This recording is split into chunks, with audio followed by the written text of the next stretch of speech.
시편 80편 1절부터 19절까지의 말씀입니다. 요셉을 양떼같이 인도하시는 이스라엘의 목자여 귀를 기울이소서. 그룹 사이에 자정하신 이여 빛을 비추소서. 에브라임과 베냐민과 므낫세 앞에서 주의 능력을 나타내사 우리를 구원하러 오소서. 하나님이여 우리를 돌이키시고 주의 얼굴 빛을 비추사 우리가 구원을 얻게 하소서. 만군의 하나님 여호와여, 주의 백성의 기도에 대하여 어느 때까지 노하시리이까? 주께서 그들에게 눈물의 양식을 먹이시며 많은 눈물을 마시게 하셨나이다. 우리를 우리 이웃에게 다툼거리가 되게 하시니 우리 원수들이 서로 비웃나이다. 만군의 하나님이여 우리를 회복하여 주시고 주의 얼굴의 광채를 비추사 우리가 구원을 얻게 하소서. 주께서 한 포도나무를 애굽에서 가져다가 민족들을 쫓아내시고 그것을 심으셨나이다. 주께서 그 앞서 가꾸셨으므로 그 뿌리가 깊이 박혀서 땅에 가득하며 그 그늘이 산들을 가리고 그 가지는 하나님의 백향목 같으며 그 가지가 바닥까지 뻗고 넝쿨이 강까지 미쳤거늘 주께서 어찌하여 그 담을 허시사 길을 지나가는 모든 이들이 그것을 따게 하셨나이까? 숲속의 멧돼지들이 상해하며 들짐승들이 먹나이다. 만군의 하나님이여 구하옵나니 돌아오소서. 하늘에서 굽어보시고 이 포도나무를 돌보소서. 주의 오른손으로 심으신 줄기요 주를 위하여 힘있게 하신 가지니이다. 그것이 불타고 배임을 당하며 주의 면책으로 말미암아 멸망하오니 주의 오른쪽에 있는 자 곧 주를 위하여 힘있게 하신 인자에게 주의 손을 얹으소서. 그리하시며 우리가 주에게서 물러가지 아니하오리니 우리를 소생하게 하소서. 우리가 주의 이름을 부르리이다. 만군의 하나님 여호와여 우리를 돌이켜 주시고 주의 얼굴의 광채를 우리에게 비추소서. 우리가 구원을 얻으리이다. 네, 오늘은 우리 광복절 기념 예배로 하나님께 또 예배 드리고 있습니다. 오늘은 광복 81주년을 맞이하는 뜻깊은 날입니다. 1945년 8월 15일 하나님은 일제의 지배와 또 압제 아래 핍박당하던 우리 백성을 불쌍히 여기시고 해방의 놀라운 사건을 일으키셨습니다. 함석헌 선생님은 역사학자 함석헌 선생님은 뜻으로 본 한국 역사라는 책에서 이 해방을 가리켜서 해방이 마치 도둑처럼 갑자기 왔다, 뜻밖의 왔다라고 이렇게 표현했습니다.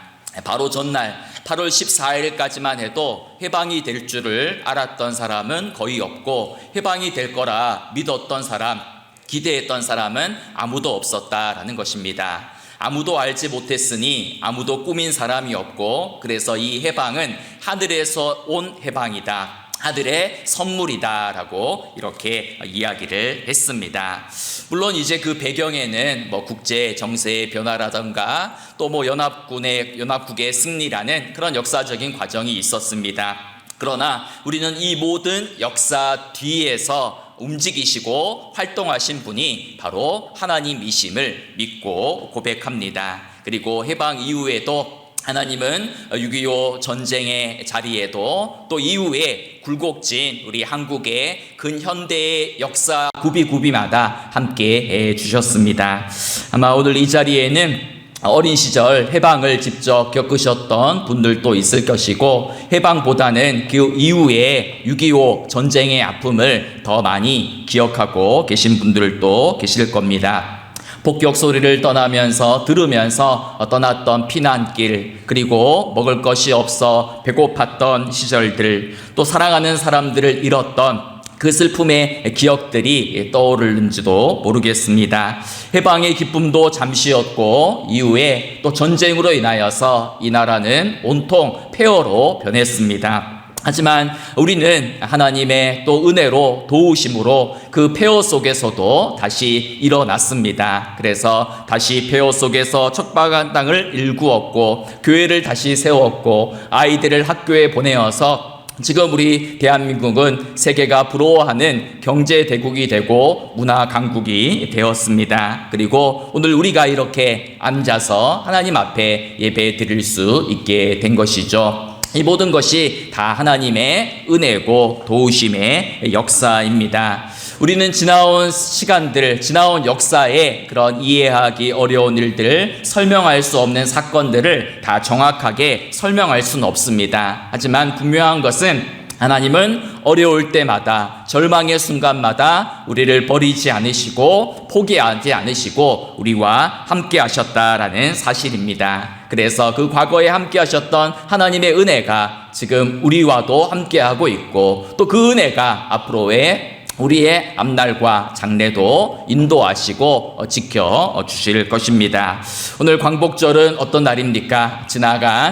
지나온 은혜를 다시 되돌아보고 기억하는 날인 동시에 앞으로 미래를 하나님께 맡기고 의탁하는 그러한 날입니다. 오늘 우리가 함께 읽었던 시편 80편은 어떤 본문입니까? 이방 나라 아수르의 침략으로 주전 722년경에 북이스라엘이 망하고 북이스라엘 땅이 폐허로 변한 그 절망의 자리에서 하나님께 올려드린 탄식의 시편입니다.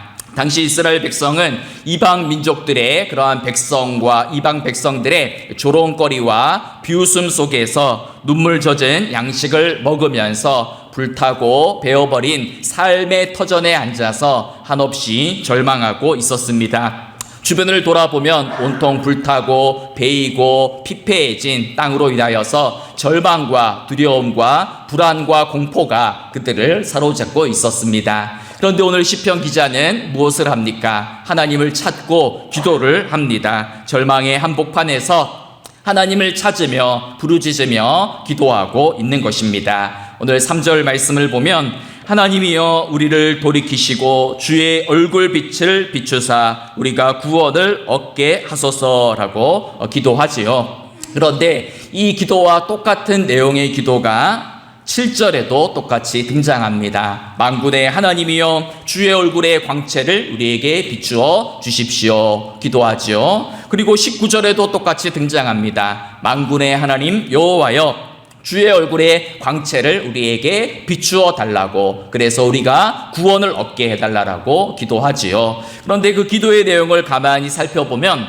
하나님의 이름을 조금씩 다르게 부르고 있죠. 처음에는 하나님이여 했다가 두 번째는 만군의 하나님이여, 그 다음에는 만군의 하나님 여호와여, 가면 갈수록 더 간절하게 하나님을 찾으면서 기도하고 있는 것입니다. 여러분, 지금 시인은 나라가 무너진, 나라가 피폐해진 상황 가운데에서 정치 이야기를 하지 않습니다. 경제 이야기를 꺼내지도 않습니다. 지도자를 원망하지도 않습니다. 오직 하나님을 바라보면서 하나님과의 관계가 회복되기를, 하나님의 도우심만이, 하나님의 은혜만이 우리가 유일하게 살아날 길임을 이야기하며 기도하고 있는 것이죠. 그래서 주의 얼굴빛을 우리에게 다시금 비추어 주시옵소서. 우리에게 하나님의 얼굴을, 하나님의 고개를 우리에게 돌려주시어서 우리를 버리지 마시고 다시금 이 땅 가운데 임재하셔서 우리를 살리시고 구원하시고 이 땅을 회복시켜 주옵소서 기도하고 있는 것입니다.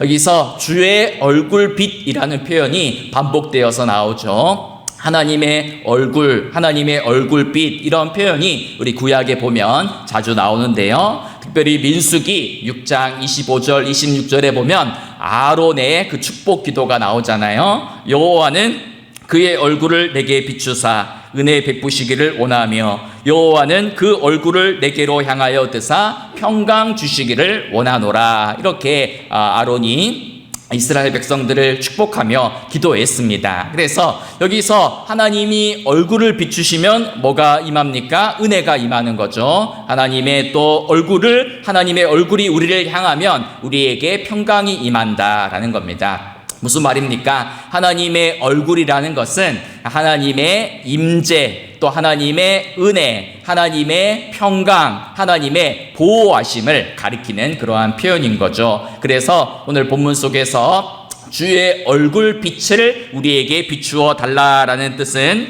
주님의 그 자비하심과 평강으로 우리를 구원해 주십시오. 하나님, 하나님의 임재로 다시금 이 땅이 충만하게 하여 주옵소서. 떠났던 성막에서 떠났던 하나님의 그 영광이 다시금 돌아오게 해주십시오 라는 그런 기도와 간구의 내용인 것입니다. 그래서 오늘 또 시편을 읽다 보면 돌아오소서라는 이야기가 반복됩니다. 그래서 14절에 보면 만군의 하나님 이여 구하옵나니 돌아오소서라고 이야기하죠. 그런데 이 돌아오소서라는 말이 여러 번 반복됩니다. 3절에도 7절에도 14절에도 19절에도 돌아와 달라라고 기도하는 것이죠. 무슨 말입니까? 하나님의 영광이 다시금 돌아와서 이 땅 가운데 임하고 하나님의 그 영광이 임해서 이 땅이 다시금 살아나고 회복되게 해주십시오. 하나님의 구원이, 하나님의 은혜가, 하나님의 영광이 다시금 회복하게 해달라라는 그러한 이제 기도인 것입니다. 여러분, 오늘은 우리 광복 또 81주년을 맞이하면서 우리가 예배를 드리고 있는데요. 이 광복이라는 것이 무엇입니까? 빛을 되찾다라는 것이죠. 빛을 되찾았다라는 겁니다. 그런데 우리 힘으로 빛을 되찾은 것이 아니죠. 일제의 압제 아래서 어둠과 절망 가운데 있는 이 땅 가운데 하나님께서 주의 얼굴 빛을 비추어 주셔서 이 땅이 구원을 얻고 해방의 그 기쁨을 누릴 수 있게 되었던 것입니다. 이 모든 것은 다 하나님의 절대적인 주권이요 하나님의 은혜입니다. 그런데 동시에 또 우리가 생각해야 될 것은 또 이 해방을 위하여서 기도했던 사람들이 있었고 또 자기의 목숨을 바쳐서 희생한 우리 순국 선열들과 애국 지사들의 그 숭고한 희생이 있었다라는 것이죠. 당시에도 여러 부류의 사람들이 많이 있었습니다. 한 부류의 사람들은 나라가 망해가는 모습을 안타까워하면서 자신의 생명까지도 바쳐가며 나라의 그 회복을 위하여 기도하고 땀 흘렸던 사람이 있고 또 반대로 또 당시에는 또 이 시대의 어두움에 침묵하거나 동조하거나 또 자기 혼자서만 잘 살기 위해서 또 친일을 했던 그러한 사람들도 있지요. 그러기에 우리는 오늘 광복절을 보내면서 또 맞이하면서 스스로에게 질문을 던져야 됩니다. 어떤 질문을 던질 수 있겠습니까? 만약 내가 100년 전에 일제강점기에서 청년 시절을 보내었다면 나는 그때 어느 편에 서 있었을 것인가? 라는 물음을 던질 수 있어야 된다는 것이죠. 그때 나는 어느 편에 서 있었을 것인가? 윤동주 시인처럼 시대의 아픔을 부끄러워하면서 괴로워했을까? 아니면 김구 선생님처럼 너의 소원이 무엇이냐? 나의 소원은 조국의 독립이라고 3번씩이나 힘주어서 말할 수 있었을까? 아니면 주기철 목사님처럼 일사각오의 정신으로 옥고를 치를 수 있었을까? 라는 질문을 던질 수 있어야 되는 것이죠. 여러분, 찬송가 586장 1절에 보면 이런 가사가 있잖아요.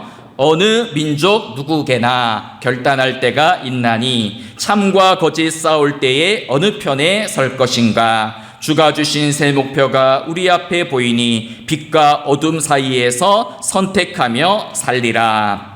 이런 결단의 가사이죠. 여러분은 빛과 어둠, 진리와 거짓 사이에서 어느 것을 선택하며 살아가시겠습니까? 100년 전에 만약 내가 그 자리에 있었더라면 이렇게 가정에서 생각하는 것보다 더 중요한 것은 지금 나는 어느 편에 서 있는가라는 것이죠. 지금 나는 빛과 어둠 가운데 어느 자리에 서 있는가? 정의와 불의 가운데 어느 자리에 서 있는가? 참과 또 거짓 가운데 어느 편에 서 있는가를 스스로에게 물어보면서 하나님이 기뻐하시는 자리에 서 있도록 결단하는 그러한 삶을 살아가야 되는 것이죠. 많은 사람들이 나라를 사랑합니다. 그런데 나라를 사랑하는 것이 어떻게 표현됩니까? 나라를 사랑하는 마음이 단지 시대를 탓하고 정치를 탓하고 경제를 욕하고 세상이 악하고 살기 어렵다는 이유로 불평하는 것으로만 그쳐서는 안 된다라는 것이죠.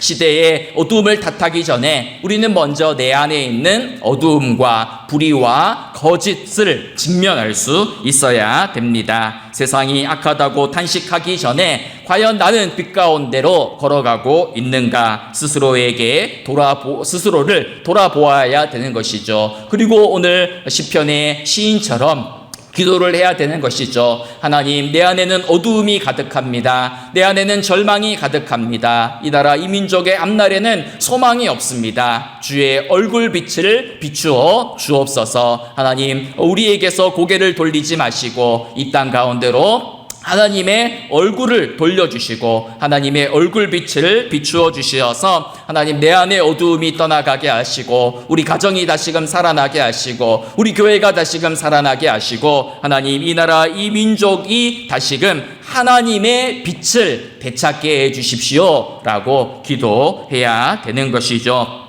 나라를 사랑하는 참된 애국은 어디에서 시작되는 것입니까? 비판하고 욕하는 것에 있지 않고 기도하는 것에서부터 시작되고 하나님 앞에서 내가 먼저 빛으로 서는 것, 내 안의 어둠을 먼저 물리치는 것, 하나님 나라가 임하도록 기도하는 그것이 바로 참된 애국의 시작임을 우리가 기억해야 되는 것입니다. 여러분, 오늘 시편 80편의 이 시인은 어떻게 이 나라가 다 폐허가 된 상황 속에서도 하나님을 찾고 하나님을 구할 수 있었겠습니까? 그것은 가만히 보면 이 시인은 하나님이 누구인지를 바로 알고 있었기 때문입니다. 하나님의 얼굴을 찾는데 그 하나님의 얼굴은 어떤 얼굴인가? 그 하나님의 얼굴을 네 가지로 이렇게 묘사하면서 기도를 하고 있는 것이죠. 첫 번째로 하나님의 얼굴은 목자의 얼굴이다라는 겁니다. 선한 목자의 얼굴이다라는 것이죠. 그래서 1절에 보면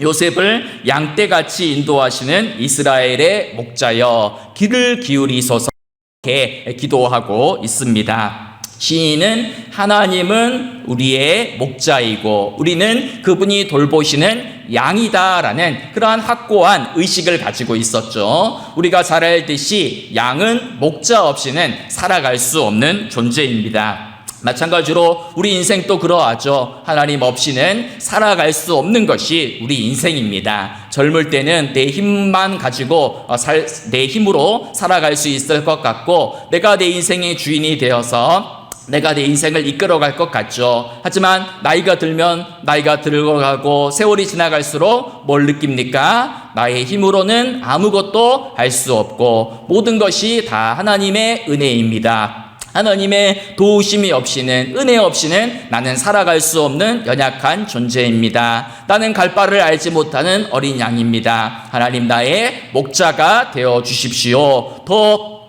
또렷하게 분명하게 신앙 고백을 할 수밖에 없는 것이 우리 인생인 것입니다. 그래서 우리 인생에도 목자 대신 하나님이 필요한 것이고 이 나라 이 민족에게도 선한 목자 대신 하나님의 인도하심이 필요하다라는 것이죠. 그래서 우리가 하나님의 얼굴을 구할 때에 어떤 얼굴을 구해야 됩니까? 선한 목자 대신 하나님의 얼굴을 구하고 찾아야 된다라는 것입니다. 두 번째로 하나님의 얼굴은 어떤 얼굴인가?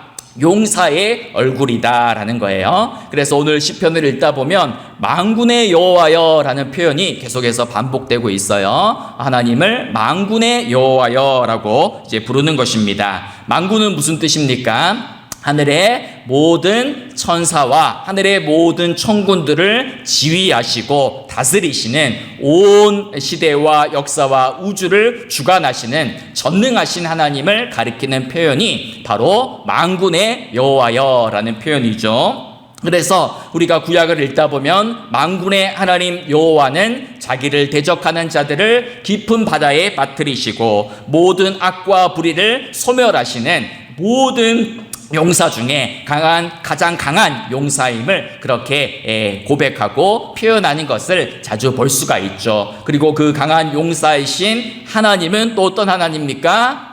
우리를 대신해서 싸우시는 그러한 하나님이십니다. 나는 아무런 힘이 없지만 내 손에는 들린 무기가 없지만 하나님이 나를 위하여 대신 싸우시고 하나님이 내 편이 되셔서 나를 도우신다라고 말씀하는 것이죠. 그래서 우리가 기억해야 될 하나님의 얼굴 두 번째는 바로 용사의 얼굴이다. 내가 약해도 나를 위하여 대신 싸우시는 하나님이 내 편이시구나 라는 그런 신앙 고백을 가지고 살아야 되는 것이죠. 세 번째 하나님의 얼굴은 이 농부의 얼굴입니다. 그래서 오늘 8절부터 14절을 보면 이 하나님의 그러한 놀라운 구원의 역사를 이 농사를 짓는 것에 비유해서 표현을 하고 있죠.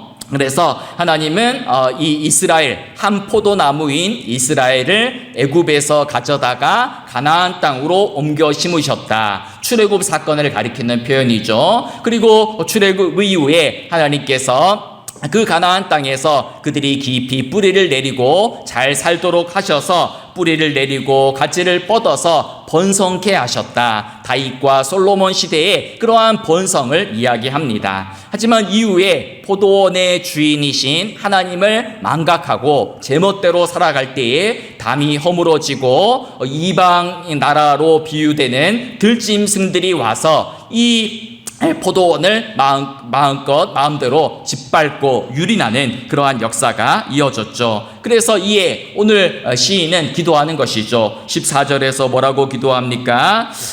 만군의 하나님이여 구하옵나니 돌아오셔서 하늘에서 굽어보시고 이 포도나무를 돌보소서라고 기도를 합니다.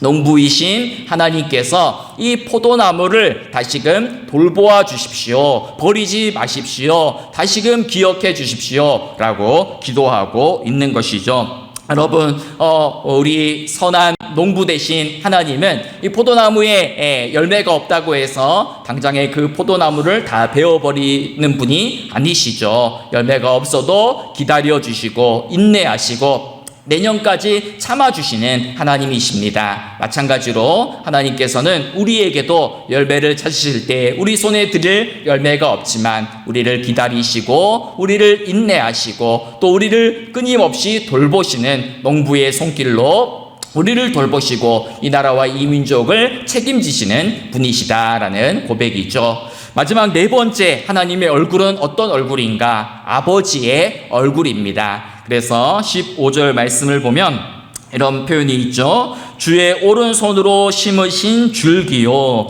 주를 위하여 힘있게 하신 가지니이다 라고 이런 표현이 있습니다. 근데 이 가지라는 것은 아들이라는 거예요. 바로 아들입니다. 주께서 힘있게 하신 아들입니다. 무슨 표현이에요?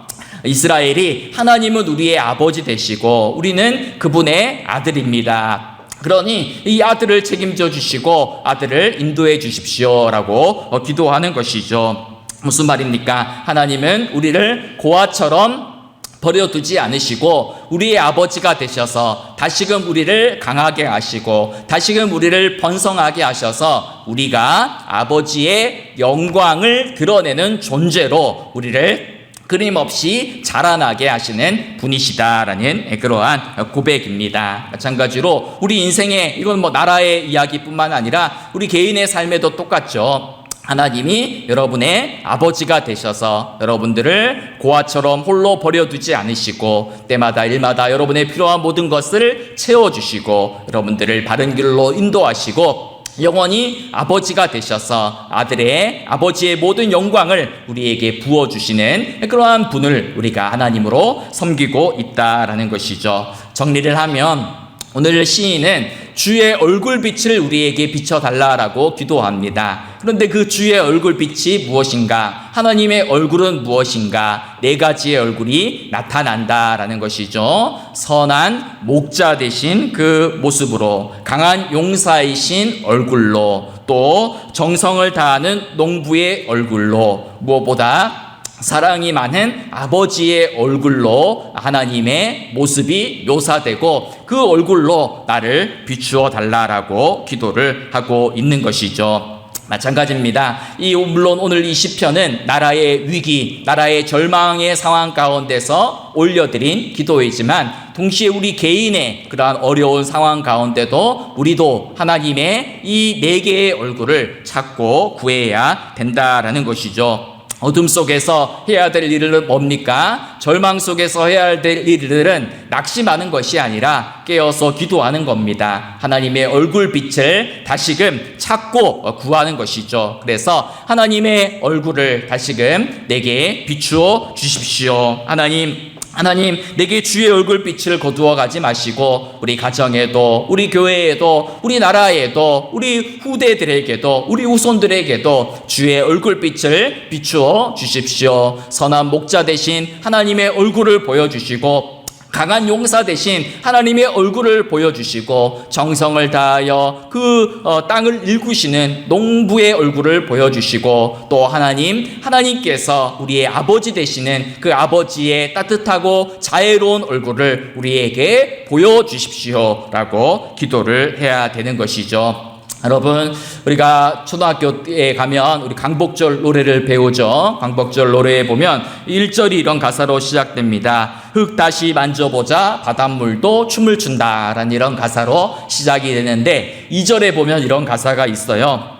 꿈엔들 잊을 건가, 지난 일을 잊을 건가, 다 같이 복을 심어 잘 갖고 길러 하늘 닿게 세계의 보람될 거룩한 빛 예서 나리니 힘써 나가세. 이런 이제 가사가 있어요. 근데 이 가사를 가만히 보면 굉장히 이 복음적인 그러한 가사다라는 것을 발견하게 됩니다. 다 같이 복을 심어서 그 복을 잘 기르고 가꾸어서 세계에 거룩한 빛을 비추는 나라가 되자라는 그러한 의미이죠. 이 광복을 계기로 해서 무엇을 노래하는 겁니까? 복을 심는 나라가 되고, 복을 가꾸는 나라가 되고, 복을 나눠주는 나라가 되고, 이 하나님의 복을 세계 열방에 만방에 비추는, 지금도 어두운 가운데 있는 나라에게 빛을 비추는 그러한 나라가 되게 해달라라는 그런 이제 가사의 내용인 것이죠. 여러분, 우리나라가 꿈꾸는 나라가 어떤 나라가 되어야 됩니까? 하나님, 우리나라가 더 잘 살게 해주세요. 물론 기도해야 되죠. 더 강한 나라가 되게 해주세요. 부유한 나라가 되게 해주세요. 기도해야 됩니다. 근데 거기서만 그치면 안 된다라는 것이죠. 무엇을 기도해야 됩니까? 정의와 공의가 살아있는 나라가 되게 해주십시오. 평화를 심고 평화를 일구는 나라가 되게 해주십시오. 약한 사람을 돌보는 나라가, 약한 나라를 지원하고 도와주고 세워주는 나라가 되게 해주십시오. 복음의 빛을 온 땅에 비추는 나라가 되게 해주십시오. 기도를 해야 되는 것이죠. 또한 이것은 나라를 위한 기도뿐만 아니라 우리 한 사람 한 사람의 삶이 그러해야 되는 것이죠. 내가 하나님께로부터 받은 복을 나 혼자 이렇게 가두어 두는 것이 아니고, 내가 받은 복을 잘 심고 가꾸고 길러서 그 복을 나누어 주는, 그 복을 흘려보내는 그러한 축복의 통로로 살아가야 된다라는 것이죠. 여러분, 광복은 빛을 되찾은 날이죠. 빛을 되찾은 사건입니다. 그럼 우리 기독교 신앙은 무엇이겠습니까? 바로 그 빛을, 하나님께서 우리에게 되찾아준 그 빛을 이웃과 또 세계와 열방을 향하여서 다시금 비추는 삶이 올바른 기독교인의 삶이다라는 것이죠. 이 땅에는 여전히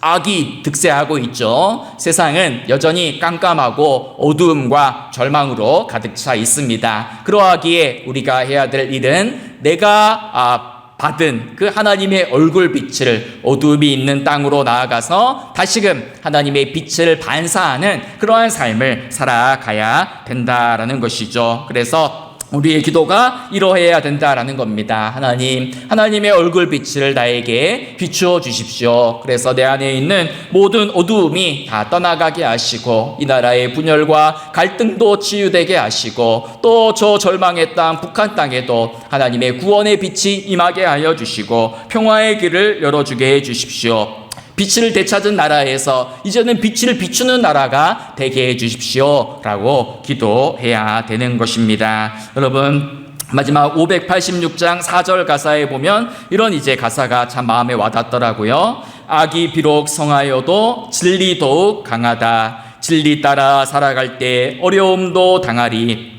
우리 가는 그 앞길에 어두운 장막 덮쳐도 하나님이 함께 계셔 항상 지켜주시리. 하나님이 항상 함께 계셔 지켜주시리. 그렇게 고백하고 결단하고 있습니다. 그렇습니다. 하나님은 결코 우리를 버리지 않으십니다. 과거에도 함께 하셨고 지금도 우리와 함께 하시고 앞으로도 세상 끝날까지 영원히 함께 하실 것입니다. 그러하기에 우리가 가는 앞길에 장애물이 있고 어두움이 짙다 할지라도 절망하지 않고 우리와 함께 하시는 하나님과 더불어서 믿음의 길을 갈 수가 있는 것입니다. 하나님께서 다시금 우리의 삶의 자리에 주의 얼굴빛을 비추어 주시고 우리 삶의 모든 어두움이 떠나가고 하나님이 비춰주시는 그 얼굴빛을 가지고 세상에도 밝은 빛을 비추며 살아가는 우리 광덕교회 모든 성도님들이 되시기를 간절히 소망하며 축복합니다.